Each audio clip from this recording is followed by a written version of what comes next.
people. I'm going to share with you, usually I don't share with my students what I taught when I taught high school. And then after a little bit of time, when they're used to me and the way I bounce around and kind of do things, and I say I was a drama teacher in high school, then they go, now it makes sense. She's always performing. Okay. So please let me know if I'm talking too quickly because of the mask and my Australian accent. It might be difficult for you to understand me. So, that's important. So just kind of let me know. Okay, so I taught in high schools for a long time in Tasmania, which is the state that sort of often gets forgotten and left off the map of Australia. But that's where I was, and I got really intrigued by something that I was observing in my classroom. It raised questions for me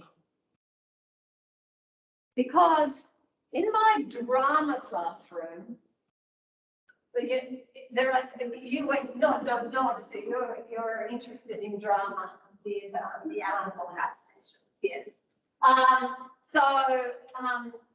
You are always working with people's brains. It's up the front. You're asking them to think on their feet, to throw something at them, and they've got to think and come up with a response. And so I improvise and work. So you really see their minds working. And so I think, wow, this young man, what a brain. It's like, how did you come up with these wonderful ideas and so on so quickly? And then I find out that this very talented drama student was actually failing in English. And I thought I taught English as well. And I came to reflect on my own practice, and I taught drama and English as if I was two different people completely. So drama I taught in a very creative kind of fashion, the sort of like I had in my head what I was going to do, and I would throw it out the window depending on what was coming from the students. In English, I had a set agenda and I worked through that set agenda. I didn't apply the same levels of creativity to what I was doing in the English classroom. But I sort of reflected on why is it that somebody that I think has a lot of intelligence is not performing in their other more formal types of classes. So I thought, I've got to find out. How do I find out? So I started reading up on gifted education. I ended up doing a research project investigating that in the context of my students in my school. That was a master's level thesis. When I finished that, I thought, I haven't actually answered my questions so much as found a whole lot more questions. I need to know more. Where can I find out more? And so at that time, it was kind of pre-email. So now we know it was a long time ago. In the previous century. So I ended up going to the United States and stayed there for 3 years and did my PhD there. And I was looking at gifted students who are underperforming in the classroom, but not in a sense of blaming the student, but trying to find an alternative way to understand what their range of capacities were and how we could harness those capacities. So in a sense, that experience that I had, not even as somebody who was an academic where they were on a 40-40-20, which we used to 40% teaching, 40% research, 20% governance, which hardly anybody actually does those figures, 40-40-20. It's more like 60, 25, 102, and so on. So before that, I was stimulated by a question, a strong question that I had arising from the teaching that I was doing. So that's kind of relevant. Now, the other thing is people say to me, have you been to Malaysia before? Yes, I've been to Malaysia before. My first time in Malaysia was about 25 years ago, something like that, maybe even a little bit longer. And I was doing some work for the Malaysian Department of Education, and I did workshops with teachers. They were English teachers, so teachers who were teaching English in high schools here in Malaysia.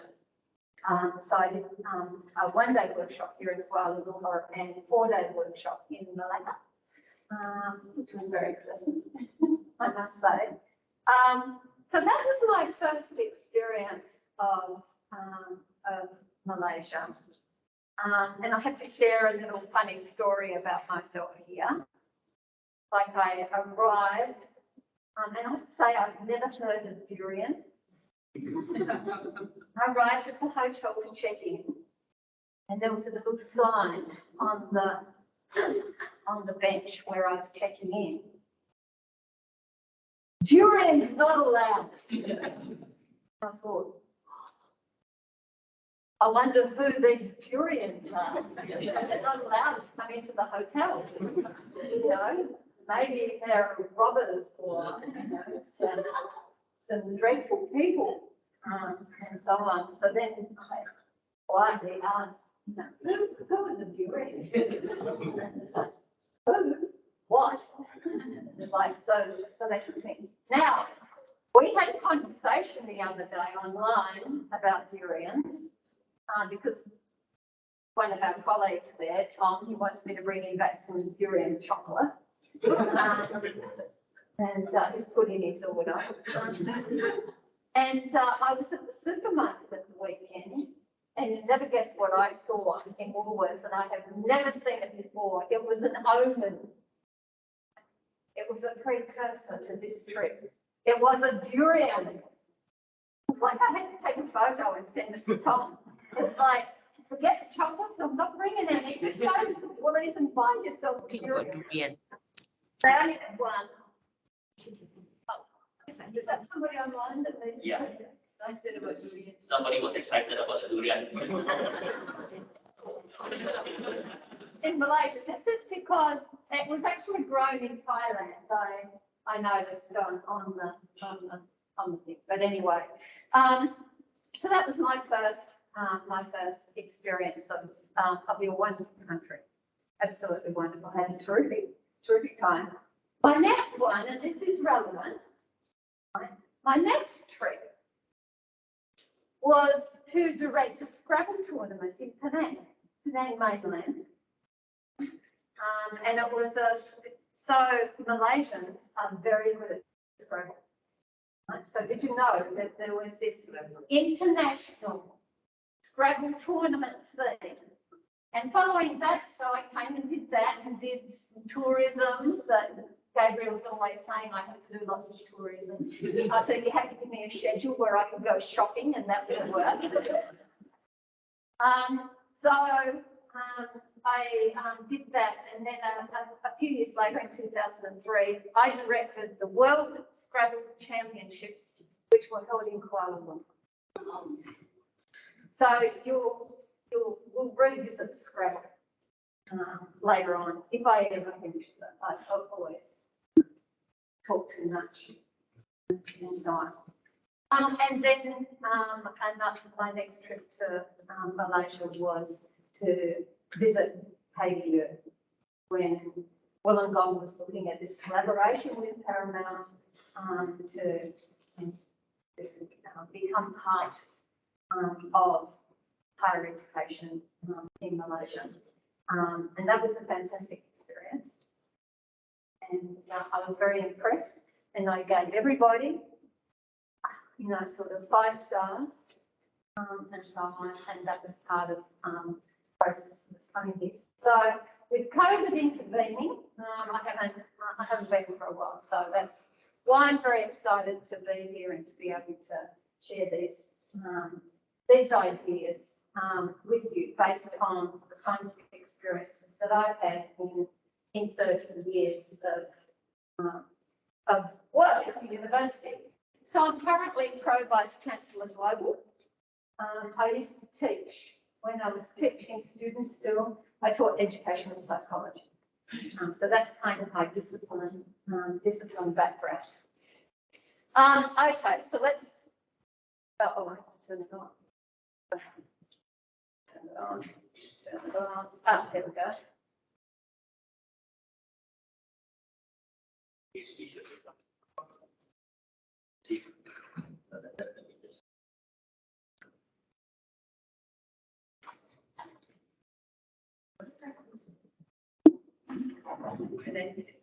There we go. Oh, yes. Okay. It is not big. Yeah, it's not, yeah. Okay. Okay. Oh, we've gone too far now. Okay. So in the university settings, the 40-40-20 that I was talking about, right, is 40% teaching, 40% research, and 20% governance and service. And as I said, typically, it's very rare, right, for that to happen. Because what happens? Right, you all know you're kind of busy.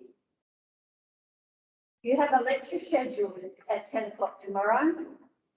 You've got all of this research you'd like to do, but you've got students who'll be sitting waiting for you to do this tomorrow, or to get feedback on their assessments, or to talk to you about a particular issue that they have, etc., etc., etc. So there's it's very responsive. Okay, so that kind of tends to, and that happens.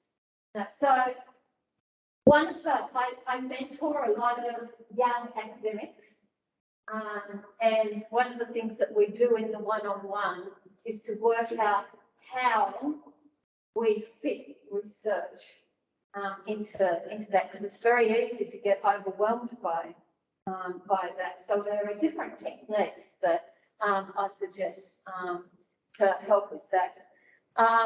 And then there's this whole area, because there's the kind of governance administrative kind of world that you occupy, all of those things, going to 700,000 meetings and so on, and all of those kinds of things that need to be done as well. There's a kind of an imperative that needs to be done by last week.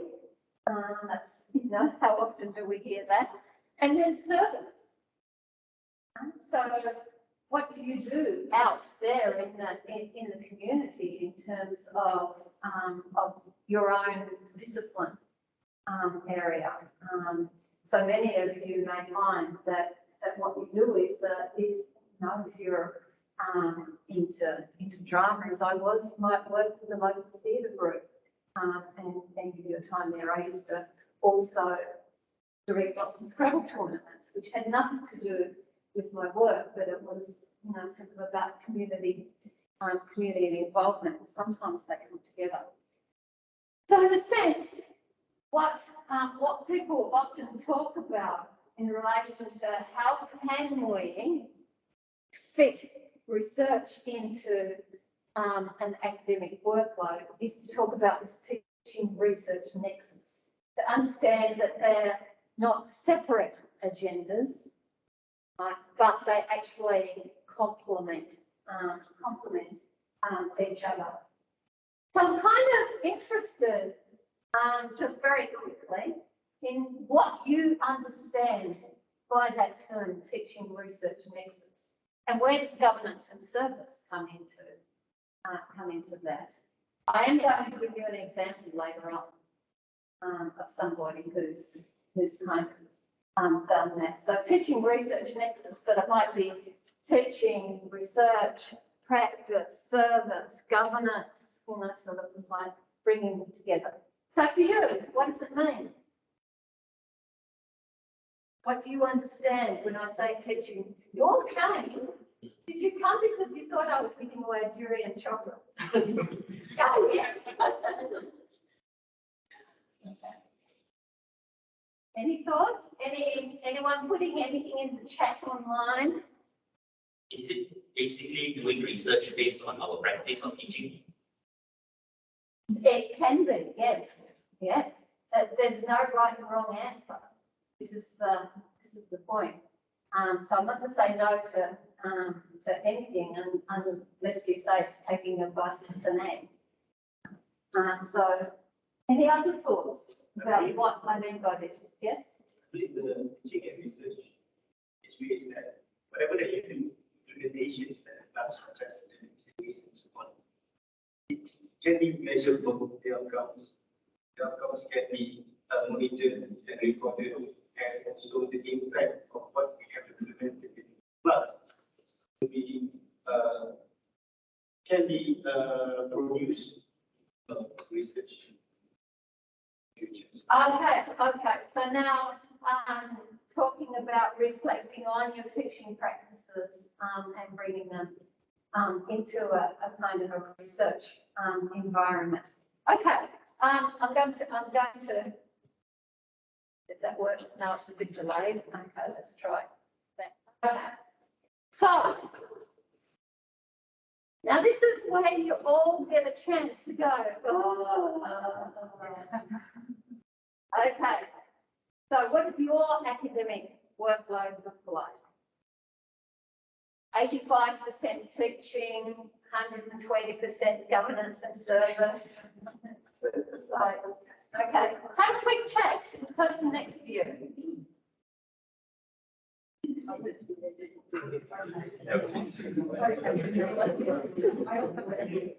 Yeah, turn around, it's there. You know, how do you spell this?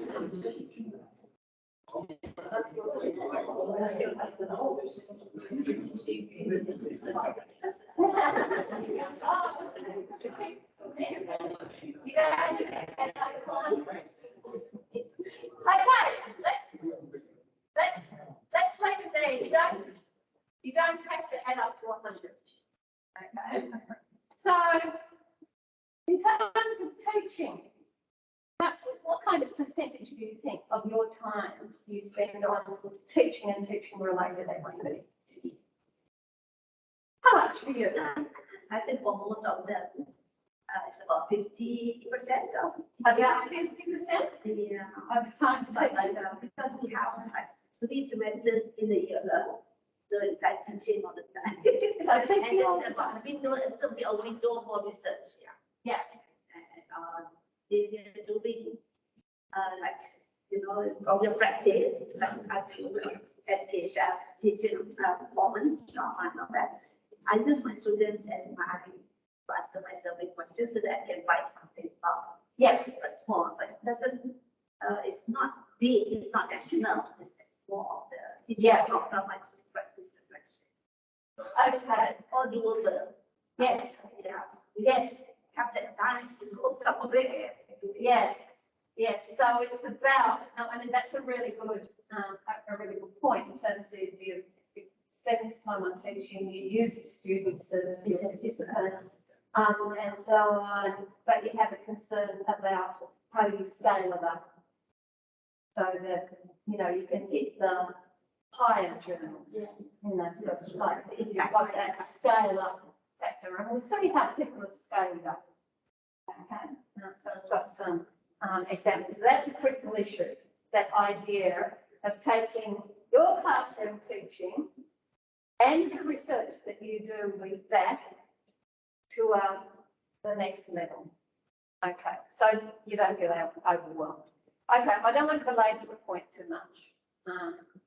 So when we think about how it's really easy to be negative. Right? And so, oh, you know, I don't have time for this and I'm exhausted and so on. Because if you look at that, I deliberately, you know, chose that photo. There's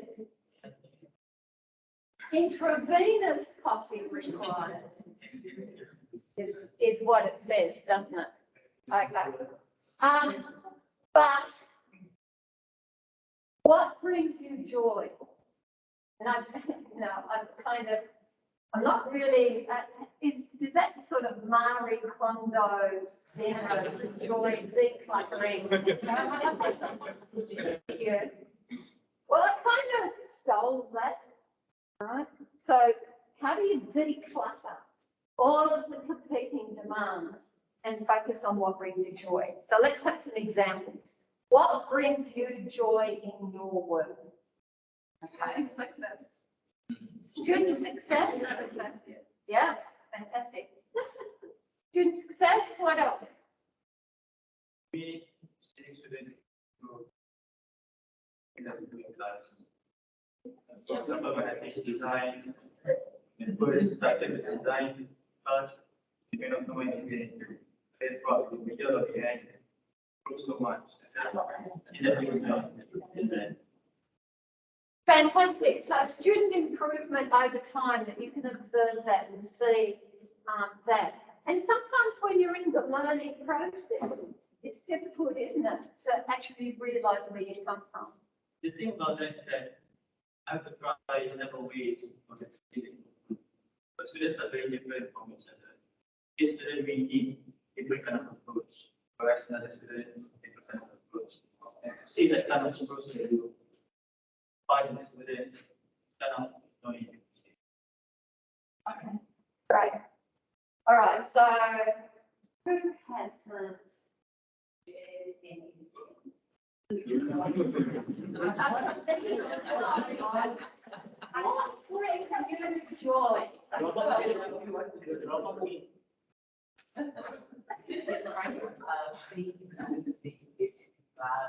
People to express themselves and coming out of their shell.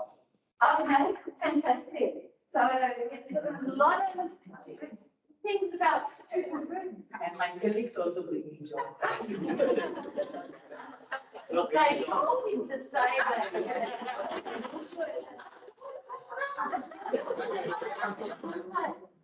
Because, you know, I think it's fantastic, absolutely fantastic that so many of you thinking about joy is, you know, so it's like seeing the lights go on in the students' eyes when they get something, when they succeed, when they struggle through something and suddenly it becomes clear that you know that it's made a difference. It's that one email that you get.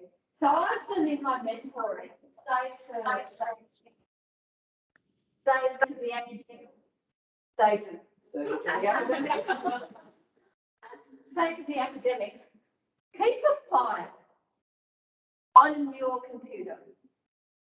And every email that you get from a student that is, you know, an unsolicited email that says, thank you so much, I wanted to just thank you because you've made such a difference to me. Or a colleague says, I popped into your class the other day and I thought it was amazing what you were doing with those students.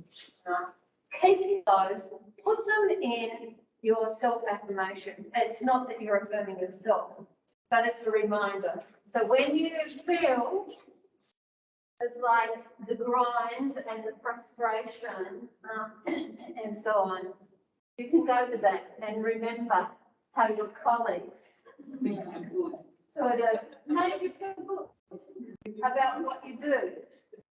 Kind of confirm that you're in the right place and you're making a difference. Right? Because negative voices often overwhelm. So I want us to kind of remember that idea of being, that's where we get our energy from.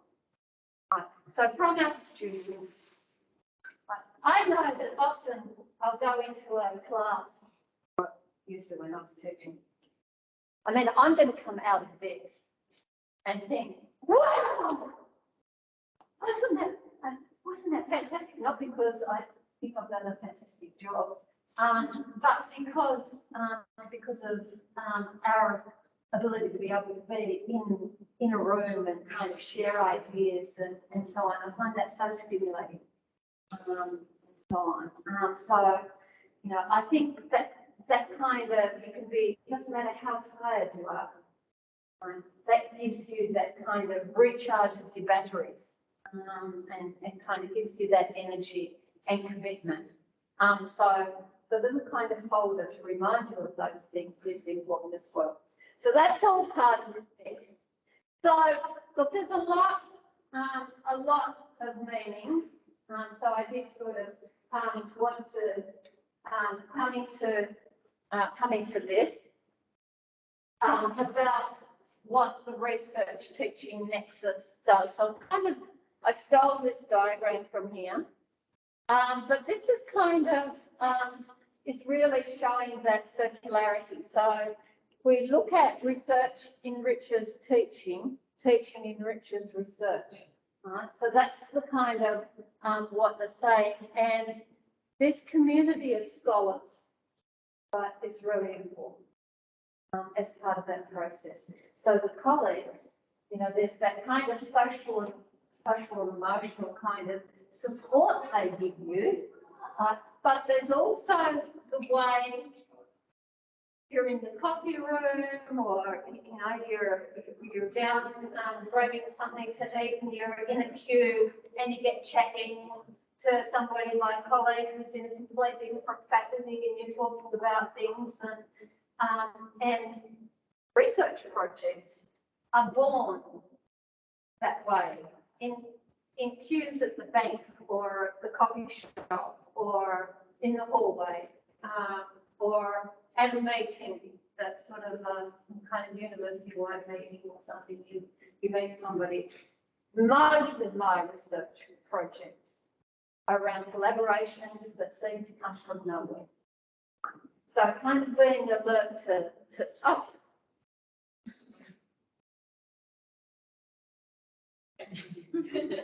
Okay, alert to that's important. And this is, you know, teaching enhanced by research. You're learning research skills, you're engaging in research. So there's this kind of cogs that are happening here. So I'm going to pick up on, and I don't know how far, I'm thinking that this one will extend beyond today. I haven't got very far with it in terms of working with it, but my idea was to, having done set this off face to face, that I would have some online sessions between now and the end of the year, where I was hoping to bring in more of this to kind of build on this component. Right, so these are the three areas. Research that informs in teaching, teaching that stimulates new research agendas for you. So that kind of takes your point really, you know, sort of I could do it here, but then how do I scale it up? You know, so that's kind of going from a research project to a whole research agenda. Like that's the big thing. And then this idea of, well, your own practice and how research is done in practice, particularly arts-based humanities, you know, these kinds of areas that you're in. So it's, I think in the arts and humanities, researching is very much, sorry, brain just absolutely went totally blank. I have no idea what I was going to say. So it must have been a complete lie, because otherwise I would have remembered it, right? So apologies for losing my train of thought, but let's move on and see where we go. Okay, so the first component, research that informs in teaching. So here we have the kind of, when people think about university research, what do they think about? They think about the sciences, don't they? It's really easy. I'm trying to come up with a vaccine for COVID-19. That might be a sort of a very practical problem, but I'd probably, I might be an epidemiologist or a chemist or a, sort of whatever, medical researcher and so on. It's really easy to see how, if I'm an epidemiologist and that's what I research, that's what I teach at the university, epidemiology. So obviously in disciplines where the field is moving, sort of like the research informs the practice. I could think if we're looking at design, right? Now your media, multimedia design, game development and so on, world class, what you do here. So that kind of, that is a field that obviously changes rapidly, doesn't it? In new technologies, it's kind of mind-blowing to me, sort of, it's like where we've gone in a short space of time in terms of the technology that we have. Hi, everybody online.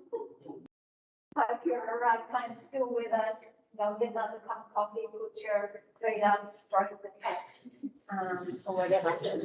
Tom, I hope you're feeding my cat. Okay, fine. So, sort of, it's like, in that sense, you have to, if you're teaching in that field, you have to remain up to date, don't you?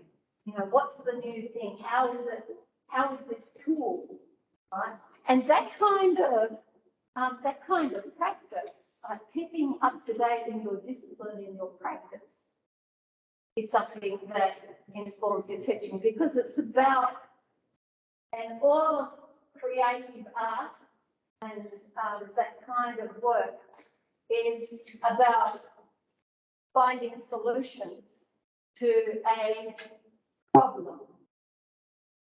We're looking for an answer for something. So there is a research element in creative practice that we need to think about how that can be applied to more traditional types of research outputs. And it's a tension. It's a tension that's continuing to develop.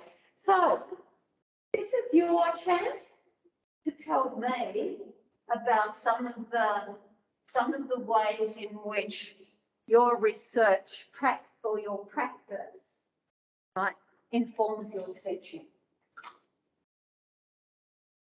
You might want to kind of share with people around you for a couple of minutes. Give me a chance to, and people online, I'd really like you to think about this as well. And you can put some things in the chat.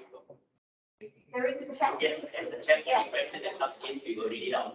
Yeah. Perfect.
All right.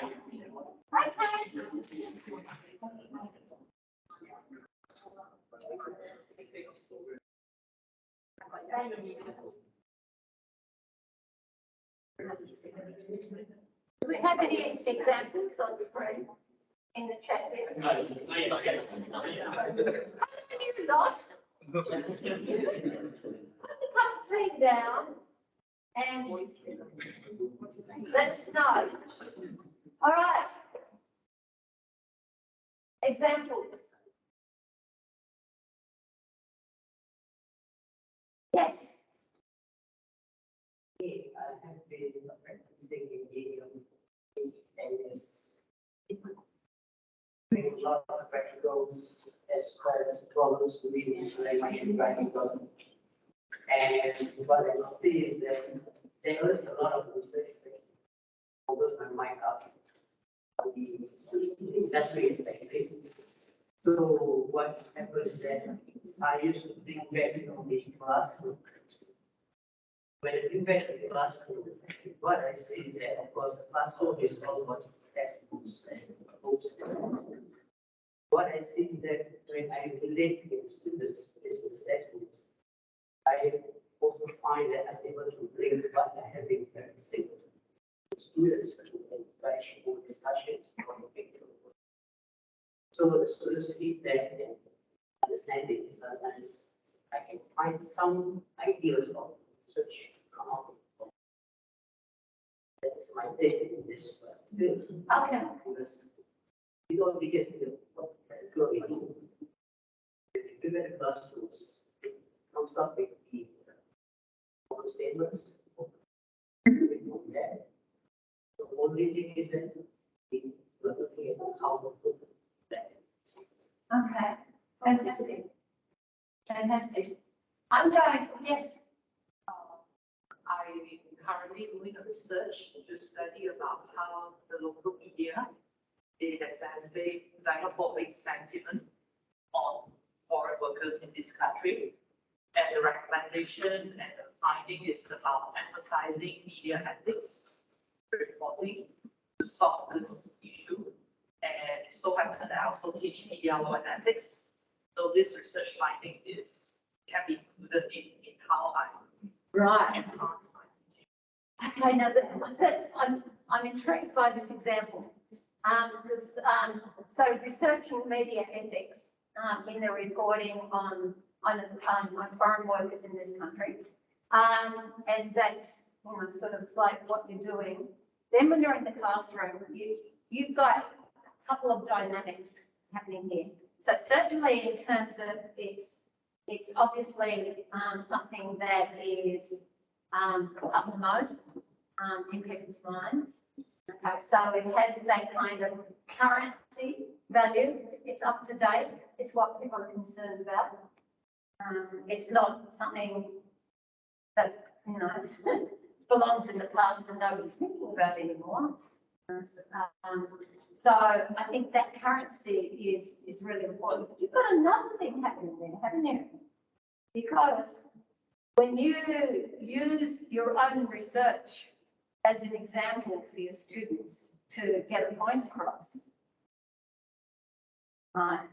You're personalising it for them. Certainly, there is an element where you have this kind of raised credibility. Obviously, we've got this kind of fantastic lecturer because she's doing all of this research. But there is another element.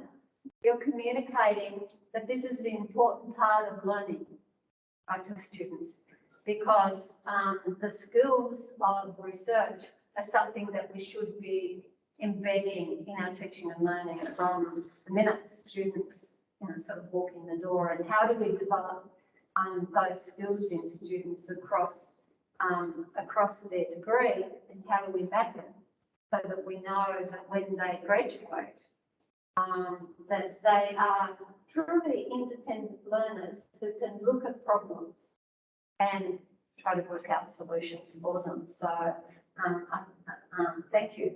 I think that's an excellent example. So media ethics. Any other examples? How are they going on this chat there? Still a bit quiet. Still a bit quiet. I'm just trying to be politically correct. Totally quiet. They're thinking so much, they haven't got around to that. I'm going to just tell them a bit of this with We're talking a lot, can't we? I'm going to put you all on the spot now. Everybody is going to say something, all right?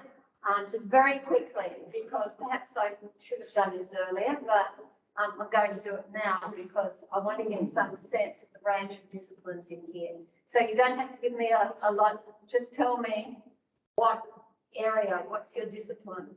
And so I'm going to start with the gentleman here. What's your discipline? I went into business. Business? Marketing. Marketing? Management.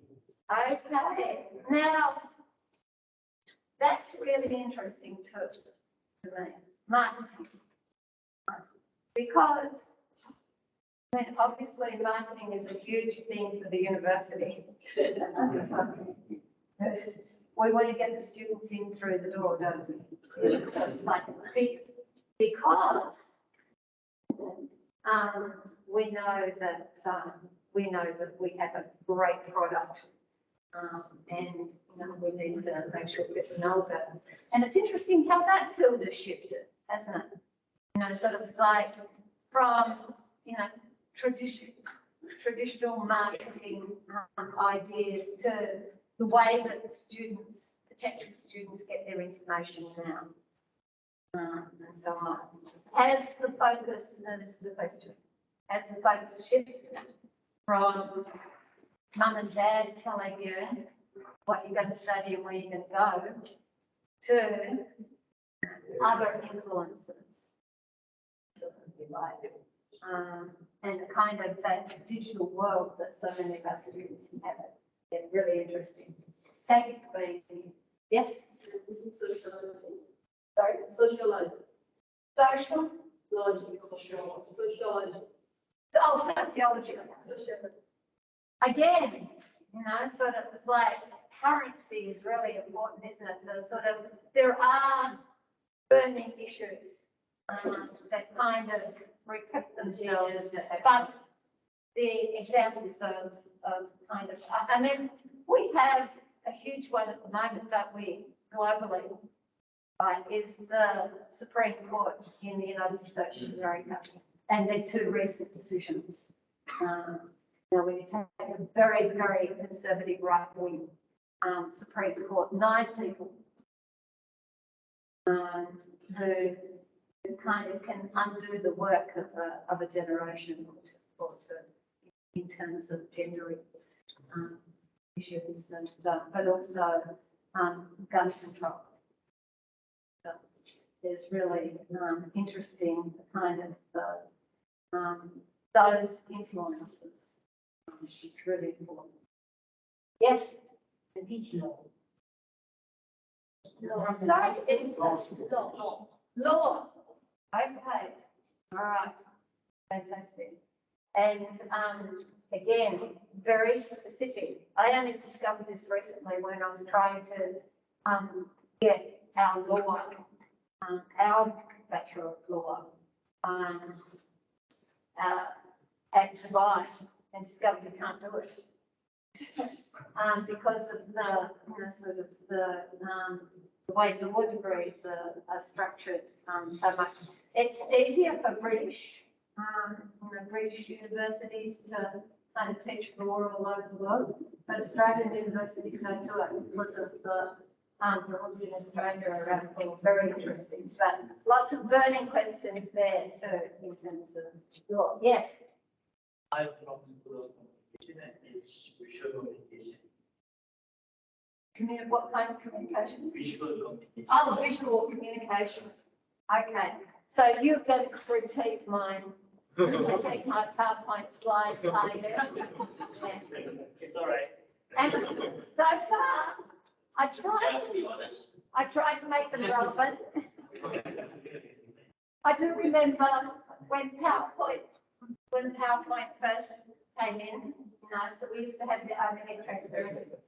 Overhead transparencies, I used to use a lot of cartoons. I find that I use so many cartoons now because I use cartoons to kind of break up the text, right? Give people a rest from reading. and so on. But with PowerPoint, we kind of grab so many images to get your ideas across, and so on. And, you know, sneakily use design ideas to kind of work out what side of them. I thought I like that. I spend now this much time on the content and this much time on making it look good. So, yeah, so kind of an interesting area and some interesting questions there.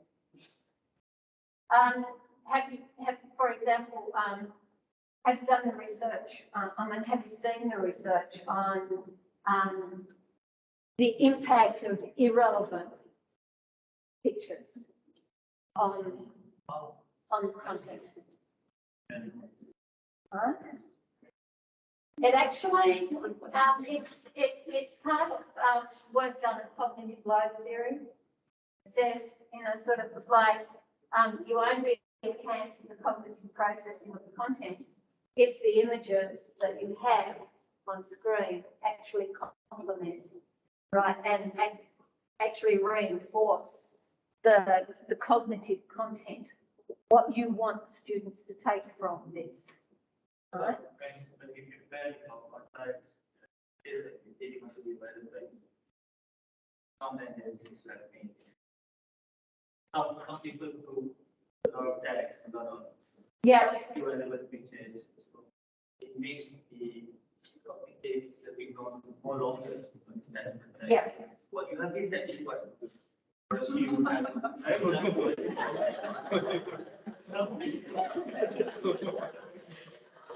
Thank you. Yeah, there's actually, so, but, you know, when you think about it, isn't it interesting?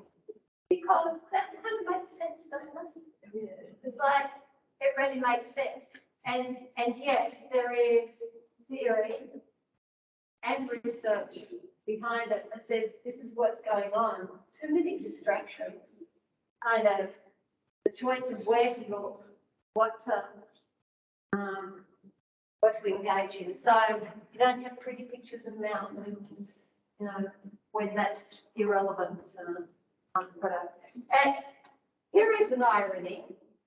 Last time I sat in on a research presentation where somebody was talking about this, they actually had irrelevant slide background.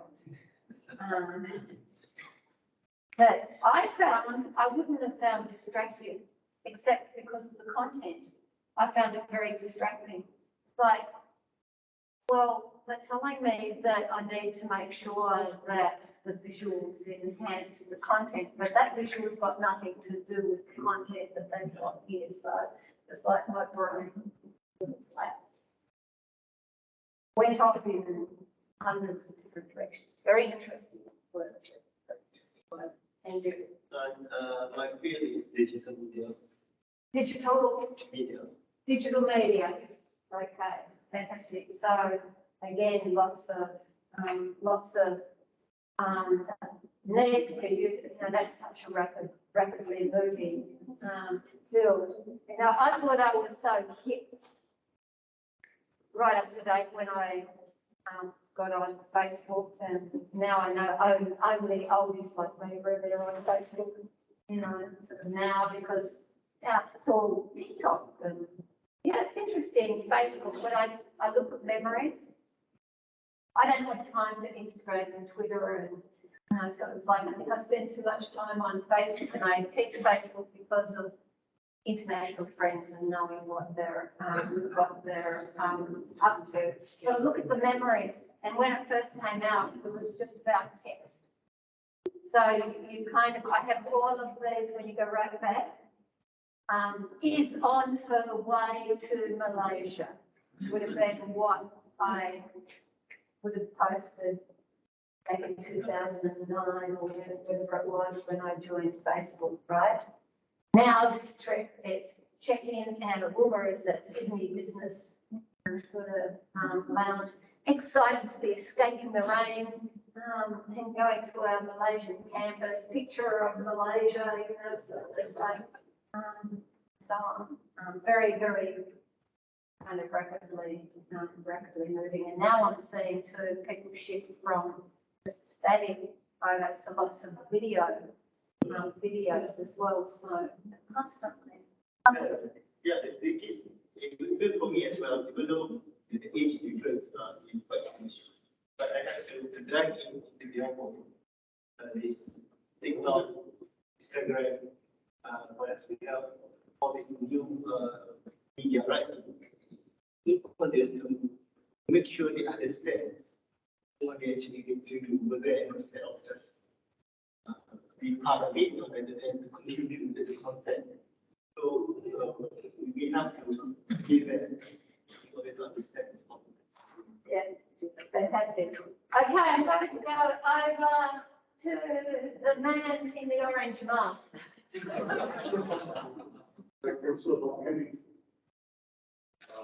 about 90 papers. Sorry? I think from 20 papers.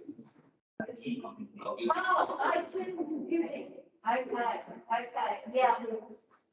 Combination of accent and it's like plus bad theory. Well, what can I say? And your friend. Oh, animation and visual effects. I have a friend who lives in Los Angeles, and she works for Pixar. I went to watch her work one time. It was really interesting. So they were doing some work for one of the feature cartoons, and she was going to have to draw bears, and so they all go to the zoo for the day, kind of observe and draw bears and so on to get ready for the character development and so on. But Mine is not 2D, mine is more on the 2D. 2D animation. Okay. That's the most, yeah. I haven't got the animations. I have one. Watch the animation. Yes. Engineering. Okay. I think I remember that from what you were saying about how that kind of impacts on thinking. Yes? My area is data science. Data science. Oh, data science. Okay. Perfect. Used to be biochemistry. Yep. Now it's more to this medication administration. Yep. And anything under the sun. I just think that there's a lot of things to do. There's a lot of questions unanswered. Yep. So very much into interdisciplinary. Yep. And any problems, I think it can be a research. Yep. Fantastic. Yeah. Used to be hospitality, food and beverage, that's my discipline, but now teaching and learning. Yeah, fantastic. So both Con and Gabriel are examples of people that bring in that third element in the nexus. And you'll see that one of the people that has done a video for me kind of has had that same trajectory of starting in a discipline that's led to a question, that's led to expertise development, that then's taken them into a governance role. So it's sort of that's become circular in that way. My creative friend here. Hello everyone, my name is John. I'm from School of Communication and Creative Arts. I study performing arts, drama and theatre. This is my lecture, by the way. From my university that I studied before. Here I teach entertainment arts, acting, what do you call that? Film. All right, fantastic. Okay, and I love your image. Oh, yes. Okay, I'm Rustina. Now he's my boss. My leader, so it's the leader. That's natural. No, you're not just a lecturer. Even I know her and her work and your impact. Thank you. And I do drama investigation. I had big research in this in one workshop, and that's what my research as well. Yeah, give joy to giving joy. Yeah. Through teaching of English, some subjects. So we were training teachers to teach English with joy. Yeah. So that was fun. Using drama. With the drama. Like marketing, with the theater. So that was also the research that I did study. Fantastic. Fantastic. And your partner. Not from entertainment arts though. I'm Lina from the same school, from creative arts. My discipline is intercultural communication and public relations. But I've done a number of research with my colleagues, interdisciplinary, marrying the entertainment arts elements into communication. Okay, and there is a kind of an important link. This is where, sometimes you are talking more about the questions that interest you in that sort of intercultural communication and so on. And we've got people sitting who are interested in marketing and so on. It's like sometimes it's different disciplines, but kind of the questions are floating in the same direction. They swirl in the ether and come together and you have a new collaboration form. So, I think we need to be alert to those kinds of things as well. Yes. Hi, my name is Susie from School of Communication and Arts as well. I studied public relations and mass communication. So I'm currently doing the research as well on corporate branding. So going Branding. rebranding. Oh, rebranding. Yeah. This, it's real marketing sort of end product, end user research informing what they might, yes, lots of possibilities. Ethics. I'm part of the school communication, but my background is Sorry? psychology. Oh, psychology. Okay. Actually, some of your work previously. The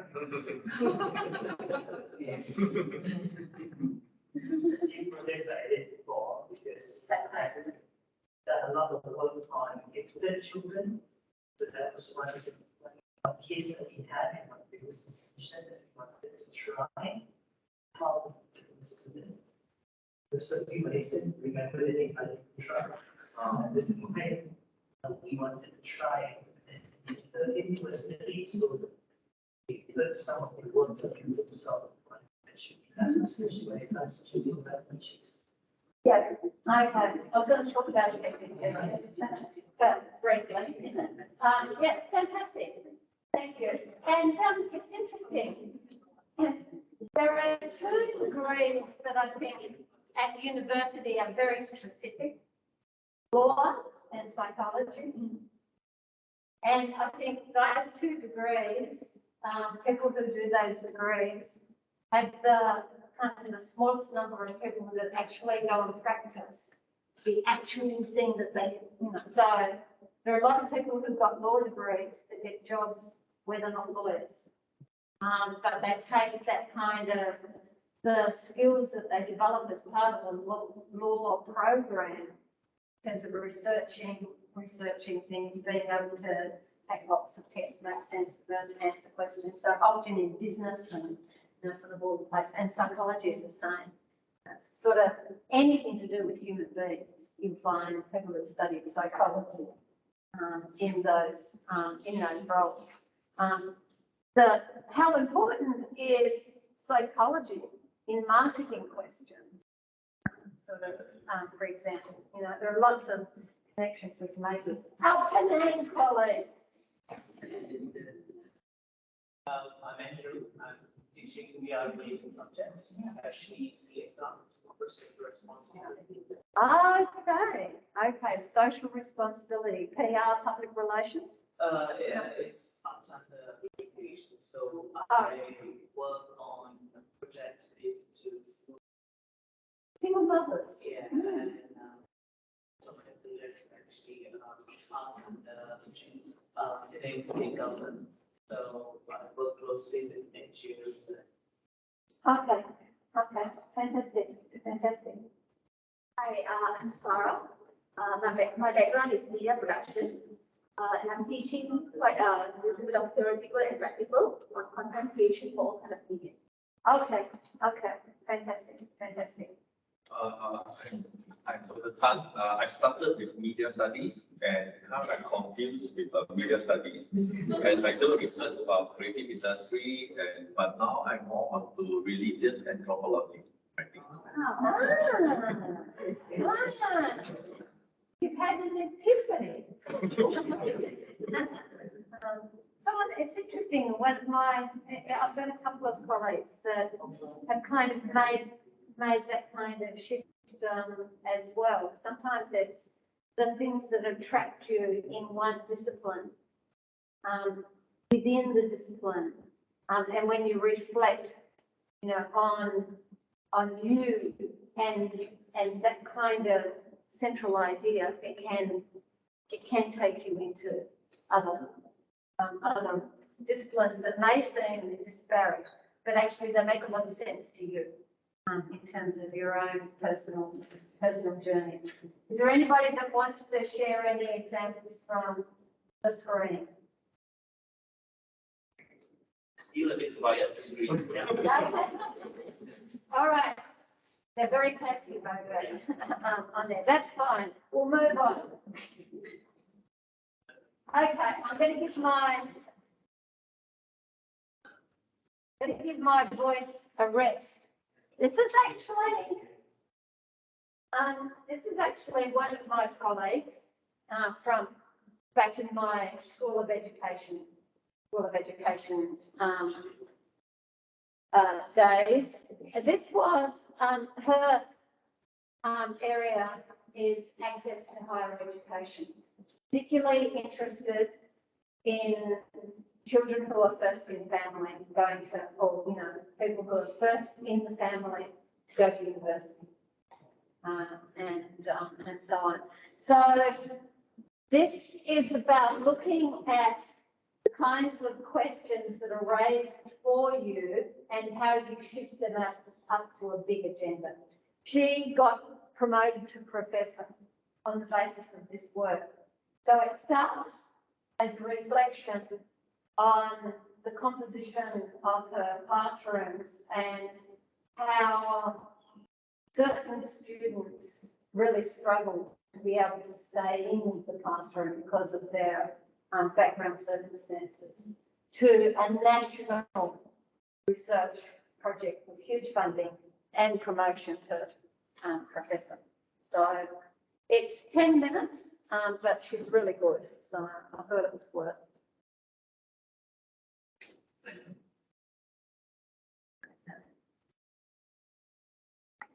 So I should.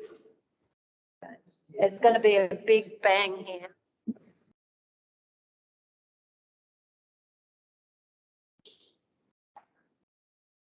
Oh, that's the wrong thing. Stop that. Stop.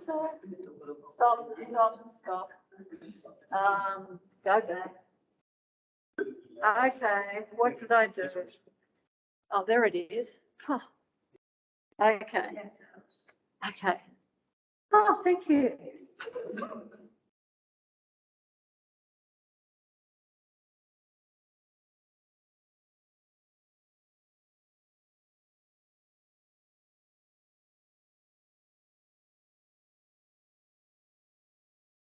Oh, Yeah.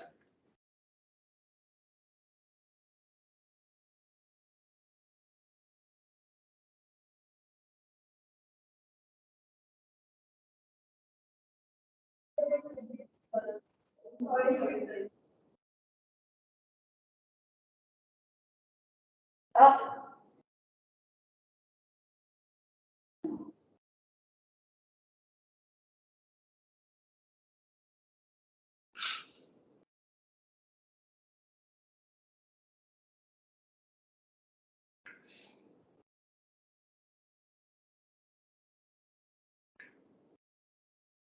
This is the interlude.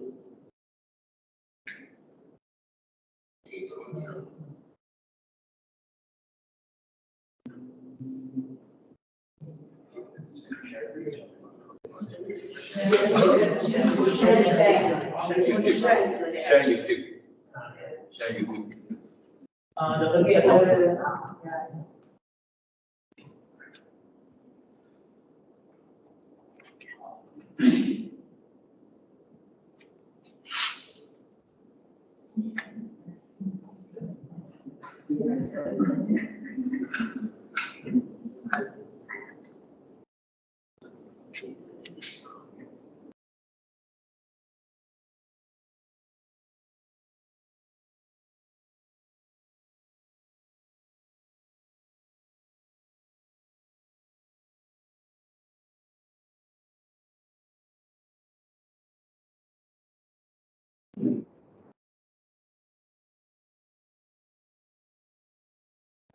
That's right.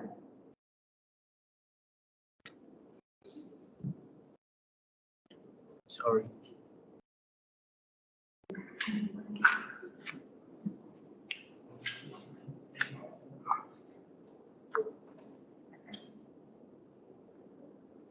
Now we're going to hear that explosion again.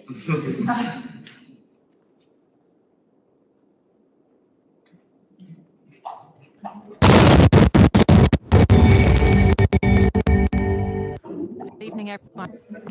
I'd like to start by asking if you would please turn to the person on your right and now turn to the person on your left. What if I was to say to you that one of you would not be here at the end of the evening? Well, you might wonder what terrible thing was about to happen. You might even be a little bit apprehensive. But at the end of the evening, you would go home to your family and life would go on. I promise. But let's rethink that statement, but this time in the context of a first-year lecture theatre. As you sit there about to embark on a new journey, perhaps you're a long way from home. Maybe you're the first in your family to go to university, or maybe you've left a job to be there. How might you feel then? 30 years ago, when I started university, this turn to the left, turn to right directive was commonly used in oversubscribed courses to weed out those weaker students. Thankfully, universities have moved on a lot since then, and their role in society has changed. Traditionally, universities were seen as being for the elite. They were effectively a gatekeeper into the top professions. But since the 70s, we have increased our student population. It's been multiplied over 6 times. We've now have more and more people taking advantage of this increased access. Some call this the massification of higher education. Now, there have been both positive and negative reactions to this massification. On the one hand, this open access is seen as leading to the curriculum being dumbed down and our graduates leaving university underqualified for the field.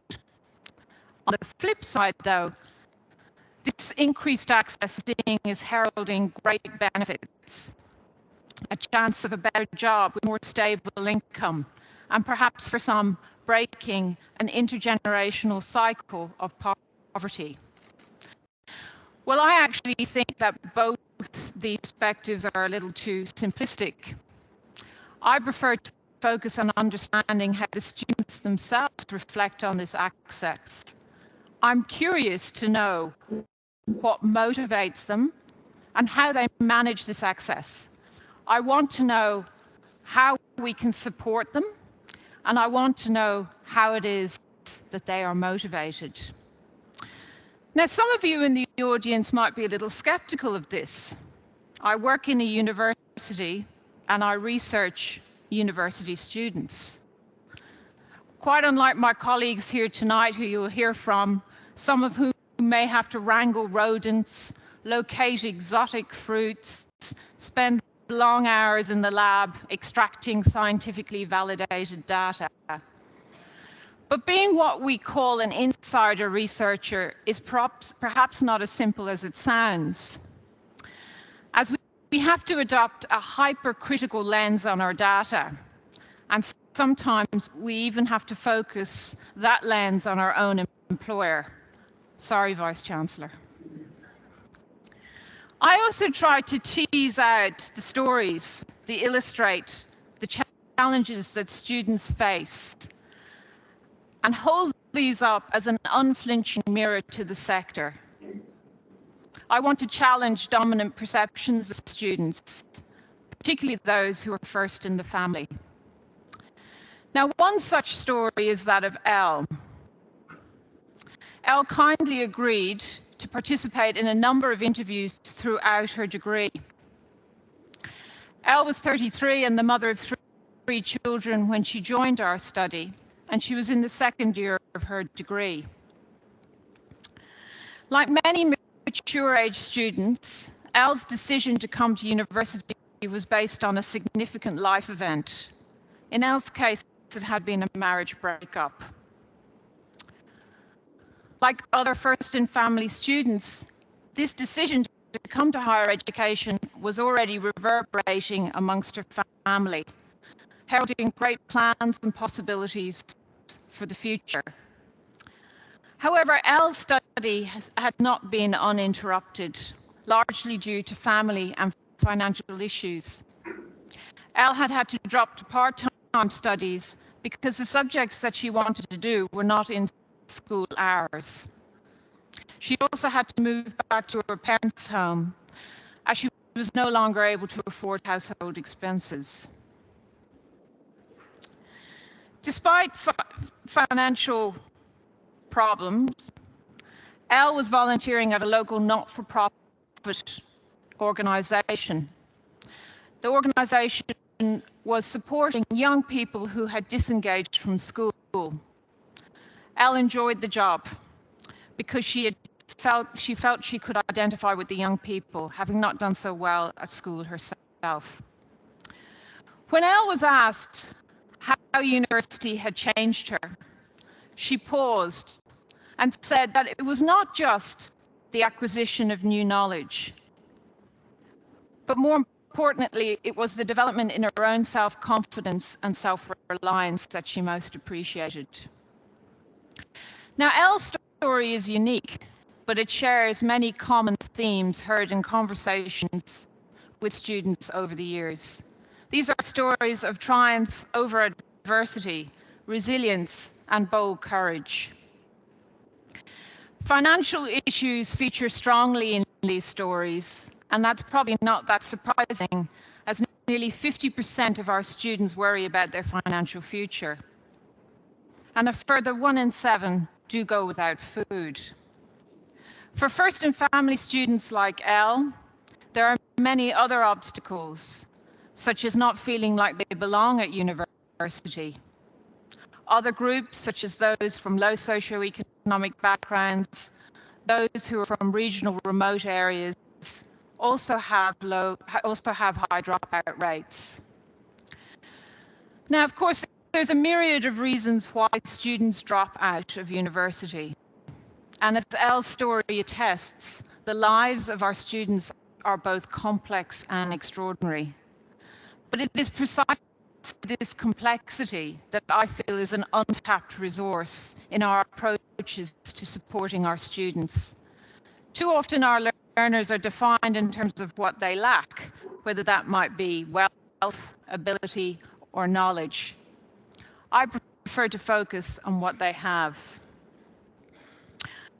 While universities have become more accessible and the turn to the right, turn to the left directive is no longer commonly used, these unfortunately are not places of equal opportunity for all the diverse range of students that walk through the door. We only have a band-aid solution to the issue of educational retention. Now, this might not be that surprising because many universities, obviously not UOW, are wedded to a very traditional view of students. One only has to Google the term university students to see that images of people like Elle are very much missing from those on display. My research then is exploring how we as a sector can better leverage the life skills and experiences that our learners arrive with to ensure that they succeed.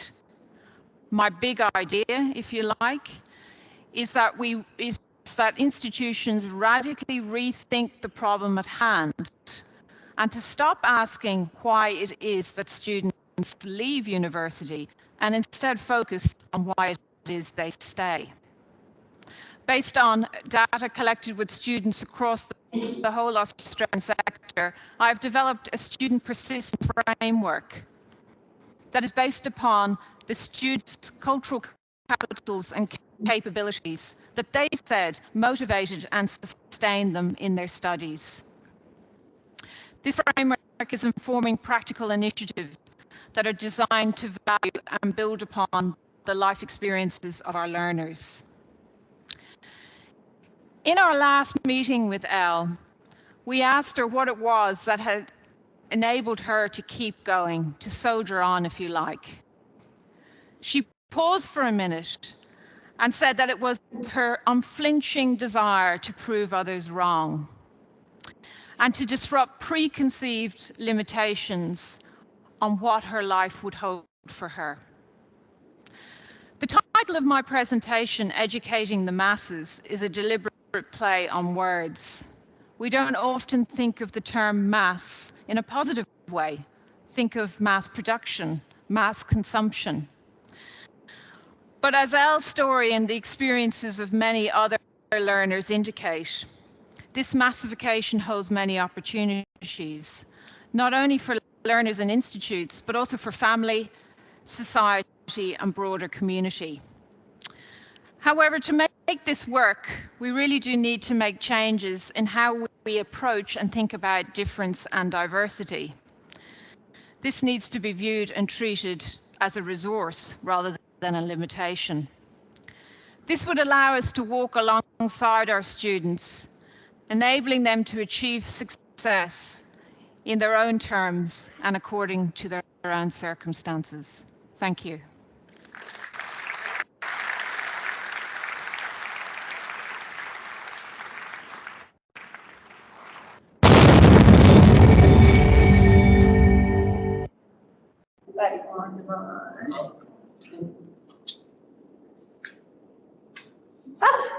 Perfect.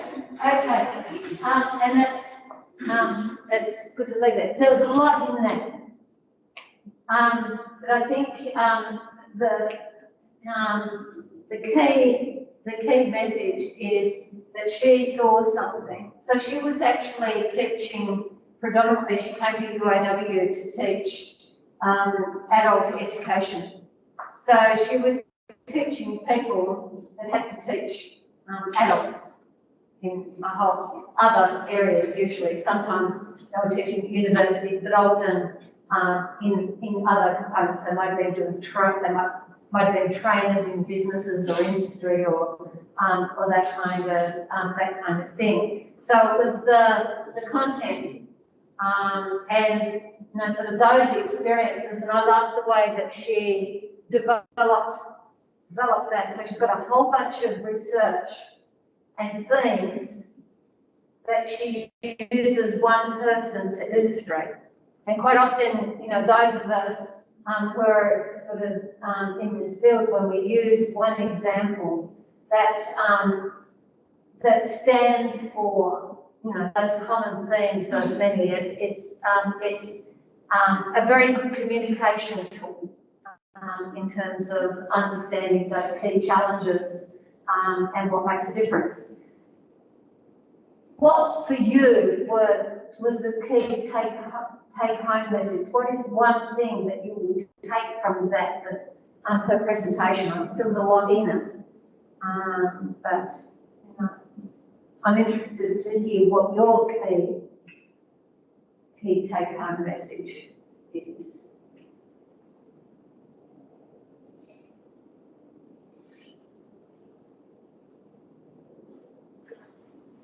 For me, for Sarah, even though she only gave one example, but she understood that she had and it's much more wide as Asian markets. So I just wanted to test Australian sector to get message across. Yeah, okay, so it's very, I think so this was, I'm sorry, if I can kind of translate, just, you know, sort of say this was about, yes, there was one example that she was bringing in the commonality of that across the Australian sector, but it started small. It started in her conversations with adult learners and the challenges that they were facing and how they had to manage their circumstances and so on in order to be able to succeed. And the focus at the university at the time was a lot of providing remedial services, and that was the way it was it was packaged. It's like, oh, you need extra help. Now, so for particular types of students that she's talking about that she was dealing with, there was a pride factor. It's like you already don't feel as if you belong in a university. And if you have to go somewhere and say, I need additional help, you're feeling even more marginalised and even more like you don't belong. And that made it easier to drop out rather than persist. So her research that grew from those conversations was not on how can we help you, but what makes you stay. And I'm going to come back to that joy. What do you find? What is the joy that you experience at work? Because that's what sustains, right? That's what makes it persist. And that's kind of then her focus is understanding what motivates people to come in the first place and how they actually survive. And cope and manage things, so that the lessons that we learn help us devise more appropriate strategies. So there's a kind of thing that I hope you can see too that that is an example of how someone's taken a small idea and made it a big idea in terms of, you know, she's now used that nationwide survey, conversations, interviews with students across the entire country who are first in family. She got a big grant to do that, so she had lots of research assistants going out and doing it and developing a framework from that. Now, a framework that can be picked up and utilised then creates the possibility for further research. So it becomes, you know, a full agenda that sort of dominated the questions that are raised. Okay? Does anybody else want to comment on Sarah? Yeah? So, because the framework you're mentioning, the framework of the research or the framework of no, so it's the things. So from her data, she develops kind of resilience, you know, what a framework to explain why students who are, you know, undergoing these challenges actually persist, their motivation, you know, that kind of model. Then it can be applied. Now, once you have that framework, then that can be applied to other research. Then other researchers across the world interested in the same kind of thing take your framework and use it. You now have an international profile as a researcher and potentially collaborations that are international. So that's kind of the outcome of the research here leads to that bigger upscaling. I like the fact that she focused on what makes them keep going, but then we always focus on people on failing. So Yeah. she focused on how do they keep going. Yeah. Yeah. So she's doing something different, and so on. And, you know, sort of in a sense, positive psychology. So my psychology friend over here. Okay, just a couple of quick snapshots then from Mother. I would refer, if you haven't seen this, Workload, It says Wollongong Academy for Tertiary Teaching and Learning Excellence. It's a University of Wollongong initiative. They have lots of activities. Most of them you can watch online and so on. It's about teaching and learning, but it's about research around teaching and learning as well. So as UOW Malaysia KDU employees, you can access this. You can apply to be an associate member of it and have all of this. I did want to, again, there's a number of my colleagues that are talking, just very,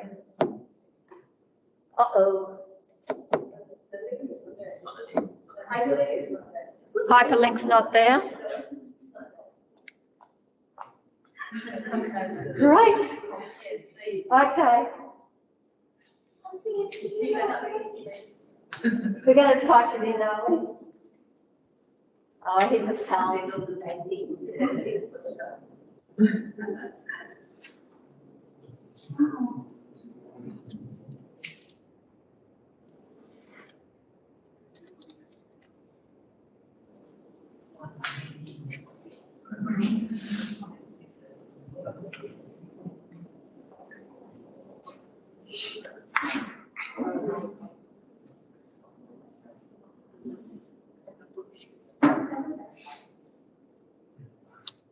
My friend, this is very quick. It's just a number of researchers, but not all in the School of Education. Many of them are.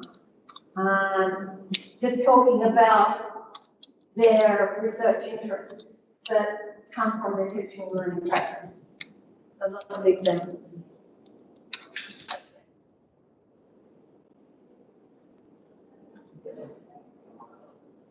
Everyone loves spreadsheets. Actually, they don't. But check this out. Okay, Monday.com. Get started. Import from spreadsheet and...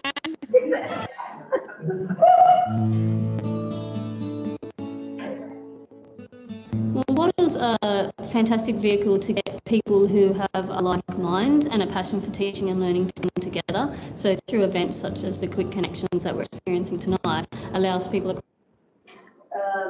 across the institution to come together and share their commonalities and talk about things that are of interest to them in teaching and learning. Research in teaching and learning is around paraphrasing tools and spinners, which is a way that students are using to try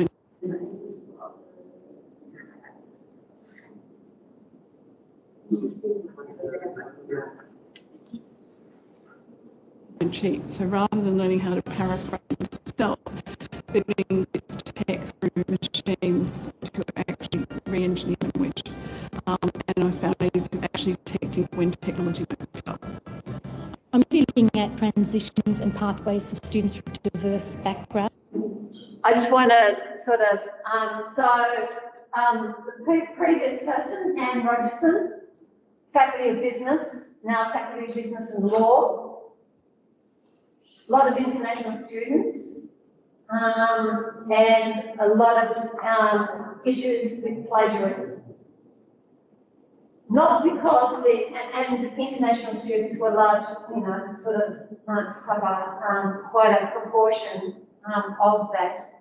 And so one of the issues that she was dealing with in that faculty, it was nothing to do with their academic ability, but their confidence and so on in terms of how they could take material and make it their own, how to paraphrase and those sorts of things. So her interest came from a practical problem of all of the issues of plagiarism and trying to educate students about plagiarism. And actually has become, again, she's just been promoted to full professor on the basis of her research. It's gone gangbusters because academic integrity is seen now, not just in Australia but across the world, as the biggest risk that universities face. I can give you one example. of a student that we had cheating sites. So cheating sites and a newspaper got hold of the transactions in a particular cheating site and was able to identify the university that the students were studying at who had paid for cheating services and so on. And it ended at UOW. We had a number of names that we had to investigate all of them. We had to rescind the degree of somebody who had graduated. The irony was that it was a student in the Bachelor of Business who was from China. And he had graduated and gone home to China with his bachelor's degree. But the irony was that the subject he cheated in, that he obviously ran out of time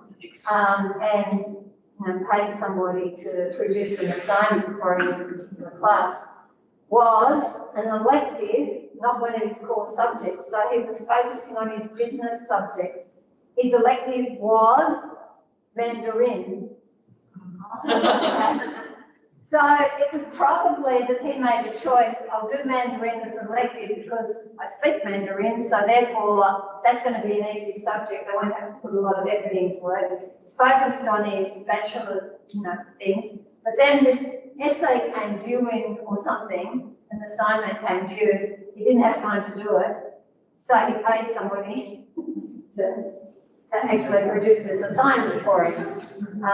So he ended up filing that something. They rescinded the degree, but they did let him come back to us. Or I don't even know whether he had to come back to Australia, but he did another subject and was able to be re-awarded his degree.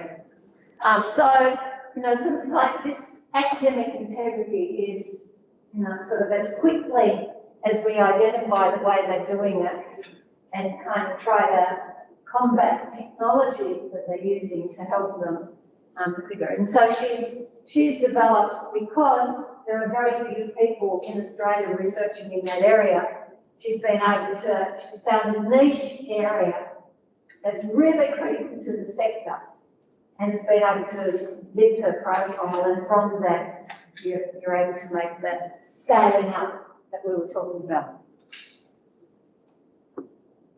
So how to incorporate the pedagogy and curriculum to make it more accessible for people who might have background of university study.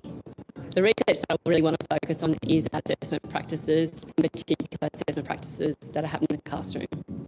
I'm very passionate about my students having real life experiences when they're in their teaching and learning practices. So I get really excited about bringing teachers from the schools into the university to share their expertise, and also bring our students out of the university setting and into local schools so that they have an idea of what it's really like to be teaching. They can connect that theory and practice in their settings.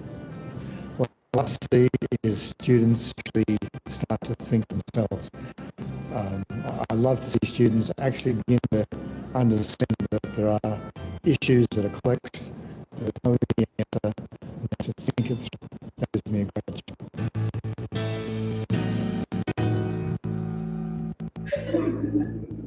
Inspirational music, isn't it? Win at work by competing effectively. Go away. No, we don't want you. Okay. So I'm going back to.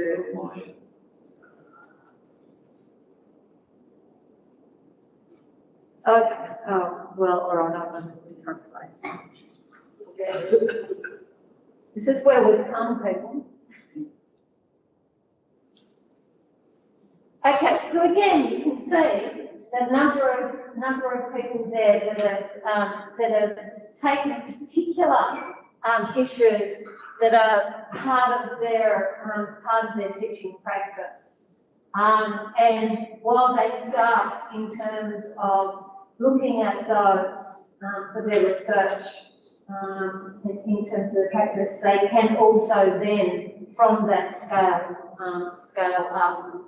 So again, couple of things. There's some examples to that. It wouldn't be. It wouldn't be a presentation by me unless I mentioned myself. So because I come from an education background, it's not uncommon for people in faculty of education to be interested in their teaching and learning practices. And there are a couple of things that I wanted to just draw to your attention that started in exactly the same way as we saw from Sarah and as we saw from the various people that spoke in that wattle clip. So this was kind of one of those. Professor Sarah Donker was in marketing. I don't know if those of you are in marketing. She's a huge name, particularly in tourism and so on. She's across a whole range of areas. She's an interesting person because she's a top researcher. She's actually she actually came from the university from Austria, so she worked in that system, and then came to Australia. Research was fantastic. Teaching and learning, she was getting very negative feedback, a lot of complaints, and so on. So it was really interesting because I wasn't a full professor at that time, but I was asked, because of my teaching and learning expertise, to be her mentor in her teaching and learning practices. So we had lots of conversations about teaching and learning. Right? And we both then got into this dramatic debate about whether, because university, the funding, I taught a first year subject that had 400 students in it. Right? So you have to do 2 lectures, 2 hours of lectures and 1 hour of tutorial. That's what the students get. Right? And so it was, you start off at the beginning of the session and in the first session you had 400 people in the lecture theatre. By the time you get to week 13, you had 20 students. They haven't dropped out, they've just decided that they can get the information somewhere else. They rely on their tutorial to get and do the reading, they do the assigned reading and so on. So we had this conversation about whether that was a problem or not. Or does it mean that the lecture is out of date and we shouldn't have lectures anymore? You can imagine now, because we had to put everything online, it's like the conversations about whether you should just have a talking head, for a 2-hour lecture, captured and put up on a website, please no. It's because I think there is value in attending a lecture, a physical lecture, where there can be sort of, I can stare into your eyes and kind of engage you. It says, I relate to you, she relates to you before. So there's that, and I think that there is a particular skill that comes from that. That doesn't translate when it's kind of digital.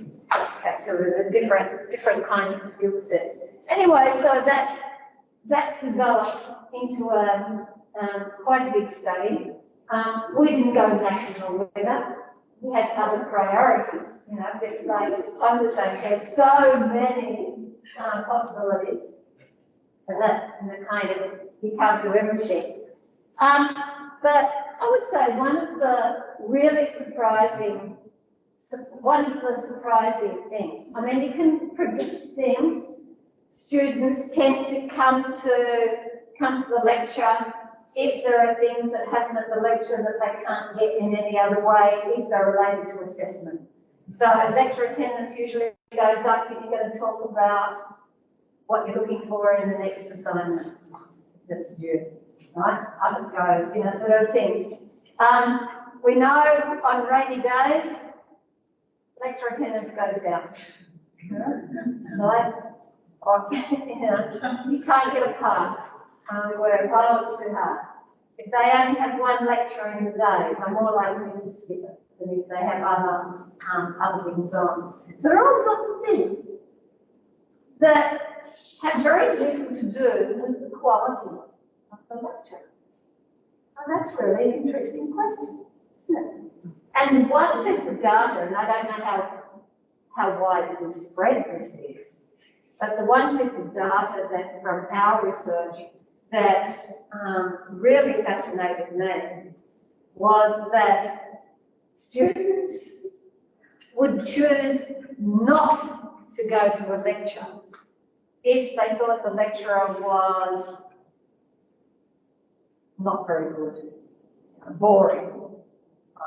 Spoken a monotone, just goes on and on, sort of like not really making eye contact, those kinds of things. I had a lecturer in psychology when I was an undergraduate that used to write things up on the blackboard.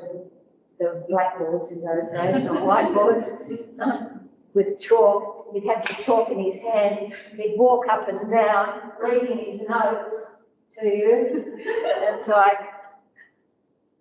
I love psychology, I only passed that subject. It's not very engaging. Right? So they choose that. I was like, oh, no, they weigh it up with everything else, but that's a reason not to, that's one of the top reasons not to go to a lecture if they know that the lecture is going to be boring. However, having a fan, and here's where all you fantastic lecturers can go, whew, thank goodness for Wilma's finding here. Being an excellent lecturer is not one of their top reasons for attending. So if you're bad, they'll use that as an excuse not to go.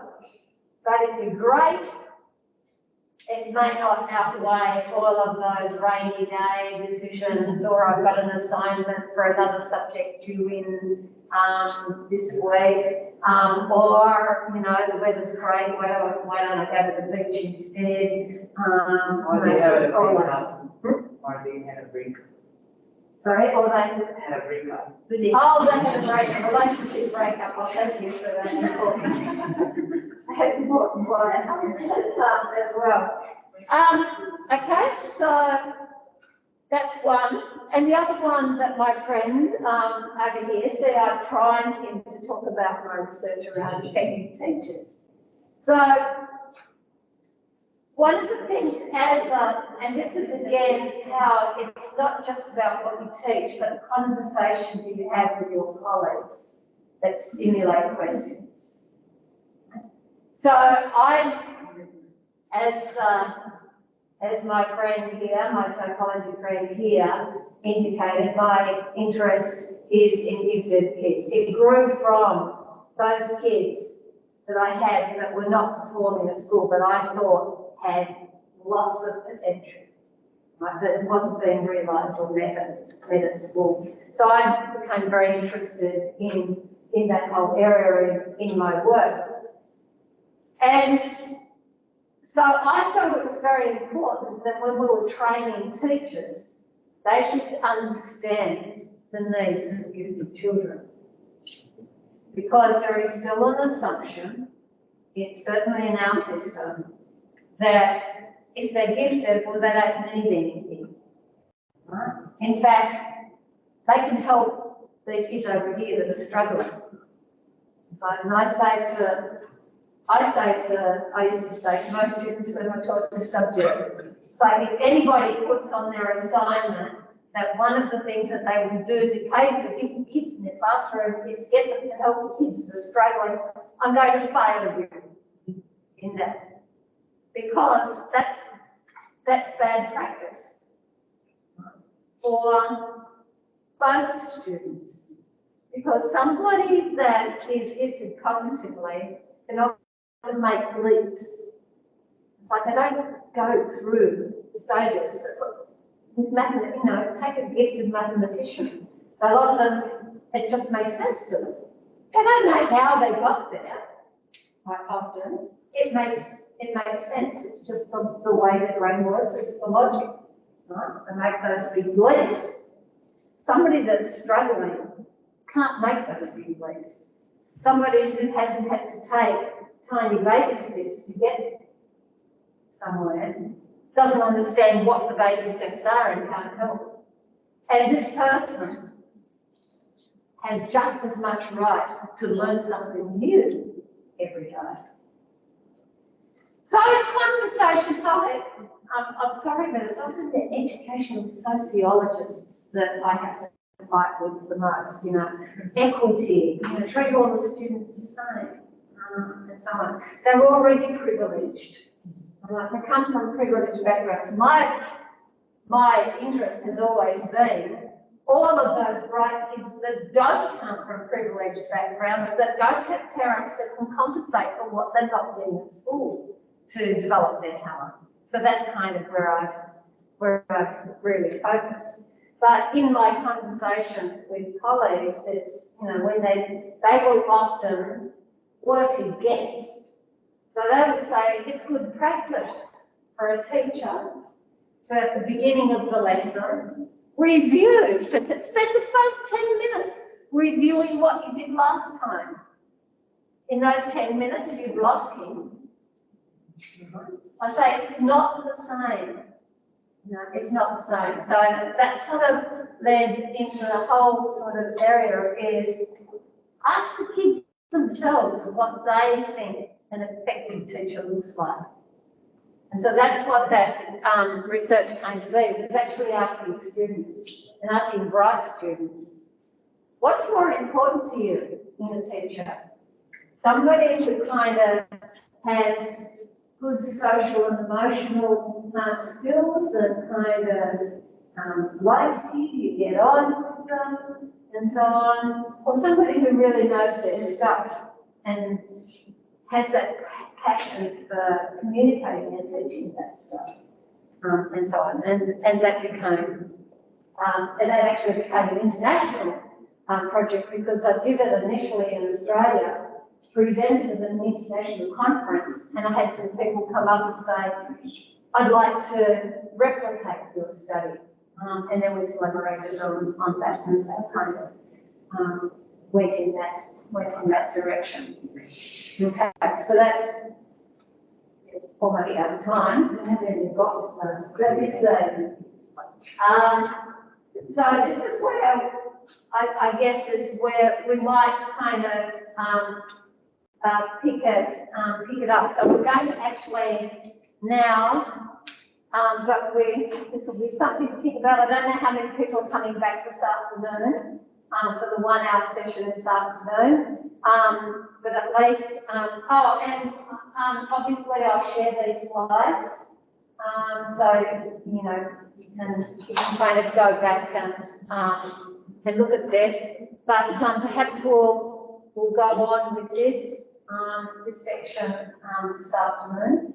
And the idea was that we would do some small group work on this initially, that we would then share those ideas, and we would take one idea, right, one question, and see how we would develop that into a research, a piece of research, and so on.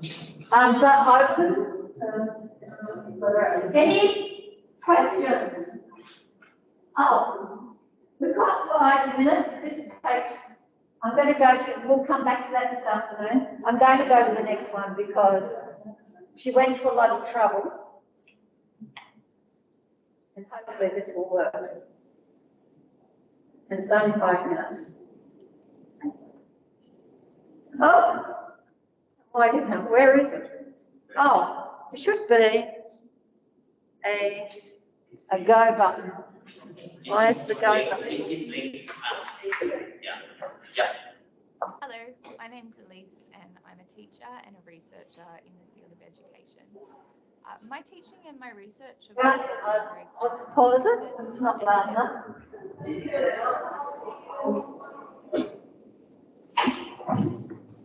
We see.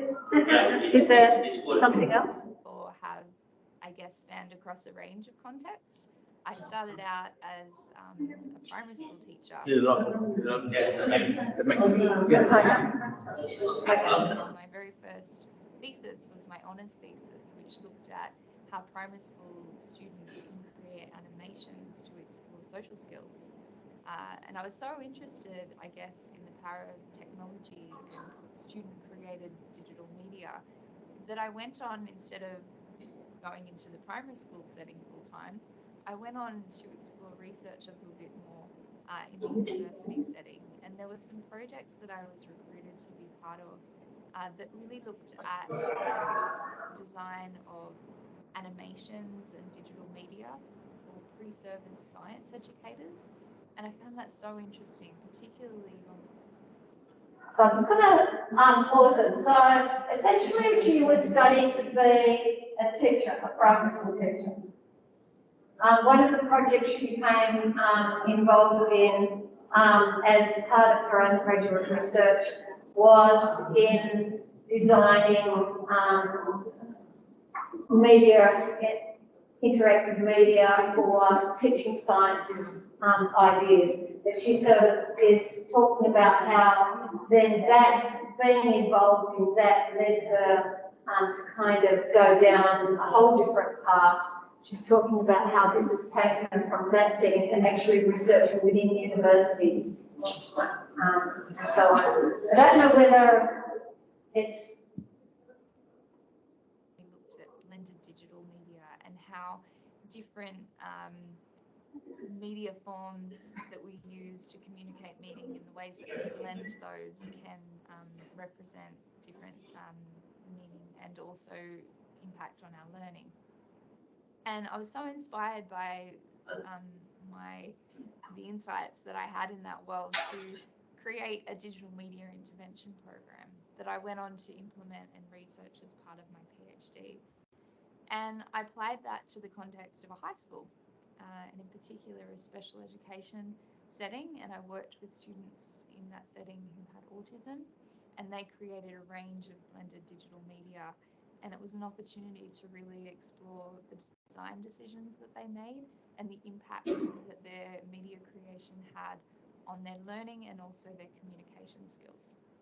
And throughout the last 10 years, I've continued to work in the university sector, and my interest in learning design has been realized through a range of roles. So for example, I've worked as an academic, as a teacher in education, but also as an academic developer and as an educational designer, where I've been able to work closely with a range of academics to support the design and delivery of various courses and subjects. I think my research in this space has been so interesting to me because I've always been really fascinated in the design decisions that people make to create learning experiences. And so lately I've been especially interested in blended learning because this has been a very big focus of my role. My team has been heavily involved in the development and the implementation of our university's blended learning strategy. And I've been able to analyse a range of data from staff and student surveys about their experiences creating blended learning experiences. And it's presented some very interesting information that has informed the strategy and also the support service model available to assist our staff with improving practice in that area.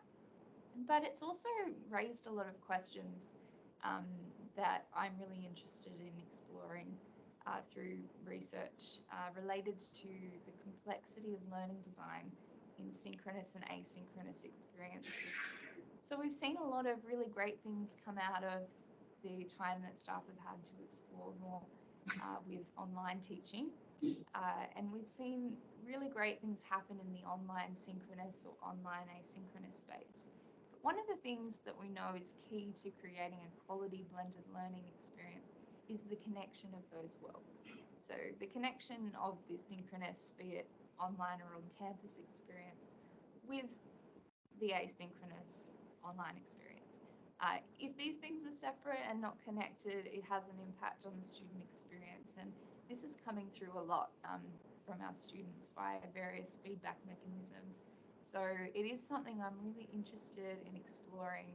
So it's a research question of interest for me at the moment around what are some of the things that impact our design decisions, what are quality connected experiences, how do you create that connection, and also what are some of the assumptions I think we make as teachers, because that's the other thing that I've seen is a lot of the things we think about having a good impact on our students aren't necessarily connecting with what the students are saying about their experiences as well. So lots to explore there, and I think ways to motivate myself to have involvement in research that's connected to my teaching is to surround myself with like-minded colleagues who have similar curiosity and perhaps join informal teaching circles and communities of practice or apply for grants because these are all ways that, at least for me, they hold me accountable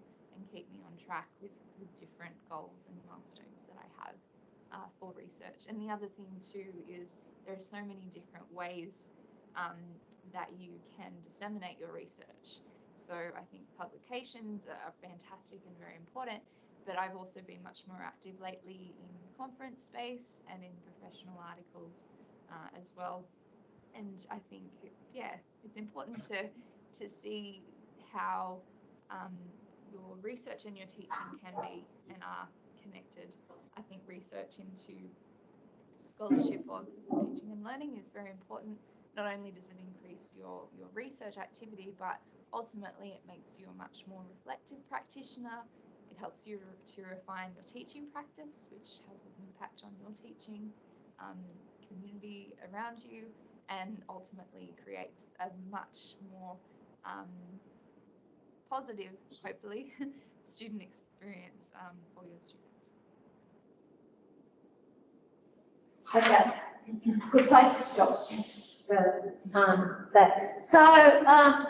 So essentially, the key messages are there is how she brought it together, but actually how her research that then led to particular teaching kinds of practices and those in combination actually then led her into a significant governance role where she's responsible for developing the whole strategy of blended learning for the University of Wollongong and so on. So it's kind of that full circle, but there were some key things: collaboration, connectedness, talking to colleagues, surrounding yourself, being part of these teaching and learning circles to discuss things, and from those sort of relevant research questions can arise.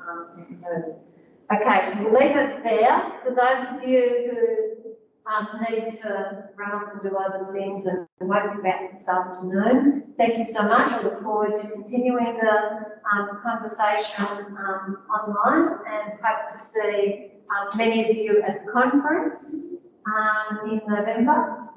So the UOW Global Collaborate Conference will be here. The 5th to the 7th of November. Save the date because it's going to be amazing. Okay. Otherwise, I'll see the rest of this afternoon. Thank you.